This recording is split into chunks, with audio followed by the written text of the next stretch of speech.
जब इंसाफ के लिए लड़ने वाले एक योद्धा का जन्म होता है तो बुराई भी अपना रूप बदल लेती है। शिकारी ने कई दुश्मनों का सामना किया, लेकिन अब उसके सामने है एक ऐसा शत्रु जो मौत को भी हरा चुका है। यह कहानी है अमर शत्रु के रहस्य और शिकारी की नई परीक्षा की। शहर में एक नई दहशत ने जन्म लिया।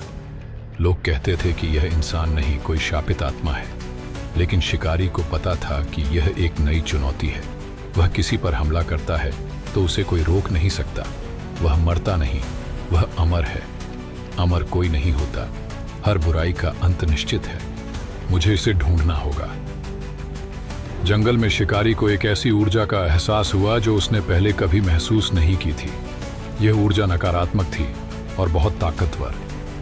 तुमने बहुतों को हराया है, लेकिन मुझे हराना आसान नहीं। मैं अमर हूं। अमर वही है जो सच और इंसाफ के साथ खड़ा हो। तुम्हारी शक्ति तुम्हारे अंत का कारण बनेगी। शिकारी जानता था कि हर रहस्य का जवाब इतिहास में छिपा होता है। वह उस साधु के पास पहुंचा जो वर्षों से अमर शत्रु के बारे में जानता था। यह शत्रु एक साधारण इंसान था जिसने अपनी आत्मा को अंधकार के हवाले कर दिया। उसकी ताकत उसी अंधकार से आती है, लेकिन हर अंधकार को खत्म करने का एक तरीका होता है। क्या तरीका है? तुम्हें उसकी आत्मा को उसके शरीर से अलग करना होगा, लेकिन यह आसान नहीं होगा। दिव्य शस्त्र तक पहुंचने के लिए शिकारी को अपनी सारी ताकत और चतुराई का इस्तेमाल करना पड़ा। हर कदम पर नई चुनौतियां थीं, लेकिन उसका इरादा अडिग था। यह शस्त्र केवल उसे मिलेगा जो अपने भीतर के डर को हरा सके। शिकारी जानता था कि यह उसकी सबसे कठिन लड़ाई होगी। अमर शत्रु की ताकत और उसकी चालें बेहद खतरनाक थीं, लेकिन शिकारी के पास अब दिव्य शस्त्र था। तुम मुझे खत्म नहीं कर सकते।